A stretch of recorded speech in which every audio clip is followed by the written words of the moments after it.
we've got to talk about the Rotunda gym. Notorious in Liverpool and around the country for producing world-class talent. You talk to me a little bit about why specifically you made the move down to Liverpool and to Joe McNally and to football. Listen, it goes without saying. I mean, you look at that wall. You've got the Smith brothers, Bellew. I mean, Tasha Jonas. Joe used to play Declan himself, and obviously I knew about the Rotunda gym and the class talent that's in it, and just what I've seen Joe and Dak do with Beefy and JJ over the last kind of year and a half.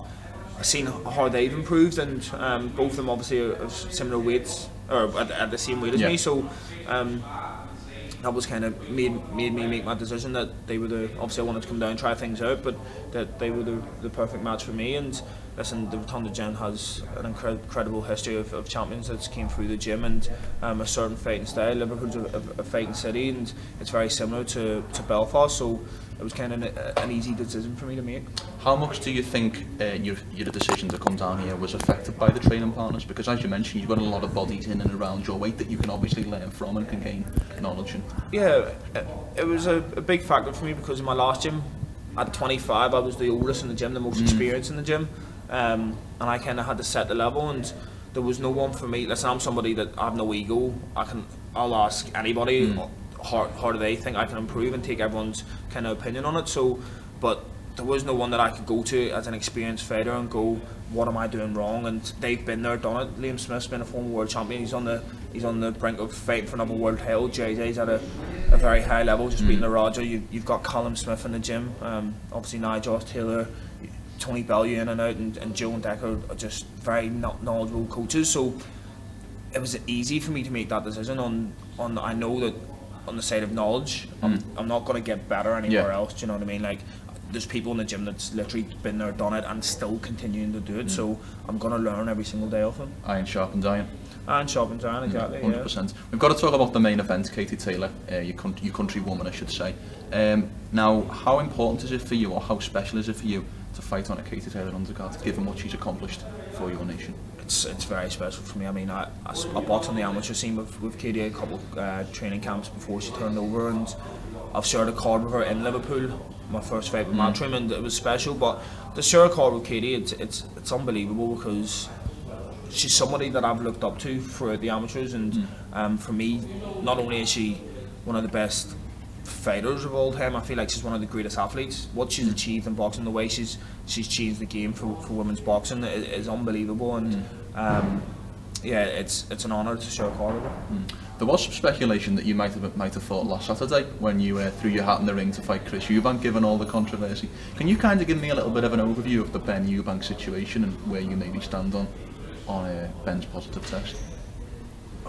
It's a tough one, because I've seen something Ben posting today being like something about, I hope that everyone who's disrespecting me will come with an apology, something along them lines. But for me, if you fail the drug test, you fail the drug test. Yeah. No if buts. Unless you've been medically cleared to take a certain thing that has drugs in it, and you've got a slip off a doctor to say that's okay, and you presented that to the doctor, that's the only way I can justify failing a drug test. Yeah. But I don't know. It's a tough one. I mean, if you fail a drug test, straight banned. You're playing with people's lives. Boxing's a tough sport. People die in the sport, and there is no room for drugs or taking advantage of other fighters. I want to talk about your specific goal, because you often reference the goal, your unique goal, if you want to be the first Black Irish champion. Now, that obviously means a lot when we think about it as a sentence, but can you put into words what that specific goal means to you and why you want to accomplish it? Listen, to be an Irish world champion and go on the list of great Irish fighters would be a great accomplishment for me, but I understand that I can create a bit of history. And I was thinking about this today. There used to be signs up in Belfast, obviously, if you know the history, no blacks, no Irish, no dogs, and as a proud Irishman, to be able to, at the end of my career, say I've achieved that would be so special for me.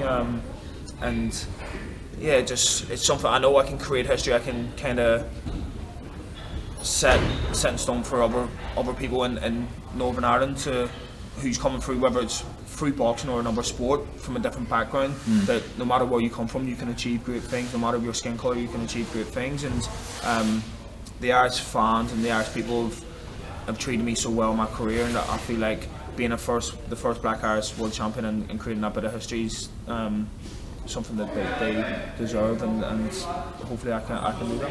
100%. Well, that's obviously the long-term goal, but if we turn back to the short-term, obviously the focus is the 29th of October against Peter Dobson. I'd like to know, if we look ahead to the next 12-month period, what would you like to accomplish by the end of October 2020? I'd like to win a European title. I think I've set my goal to win a European title next year, and then 2024 push into fighting for world titles. Hopefully the division comes open and Charlo vacates the belts, and I've got a couple of options what route I want to go down. So if so, yeah, I think I'm 12 I'm 25. Everyone keeps on saying to me, when's the world title fight or when's this? There is no rush. When my manager Paul ready, Deck and Joe tell me we want this fight for you, or we think it's time to step up, I get in and fight anybody. It's my job to fight. All the business side of things I leave it to my team. That's what they're employed for. But yeah, I'd like to think this time next year I'll be European champion and on the brink of fighting for a world title. Well, of course, as I said, I presume you're not getting ahead of yourself, and it's all the focus is on the 29th. Yeah, listen, I've got a tough opponent in Peter Dobson on the 29th of October, so I'm not looking too far ahead. Get that job finished with, and then we push on. 100%. Well, thank you so much for your time. It was a true pleasure to get some of your time, and if I don't speak to you before, then I wish you the best of luck for the 29th of October. Thanks very much, mate. Before we finish, how can people find you on social media? Any sponsors you like to plug? Floor is yours. Yeah, social media, blackthunder.ca on Instagram, Caoimhin Agyarko on Twitter and Facebook. Yeah, big shout out to my sponsors, Hens Plumbing Heating, Everlast, Sports Direct, Queensberry, Minstrel Recruitment, for all supporting me. Come on. Cheers, mate.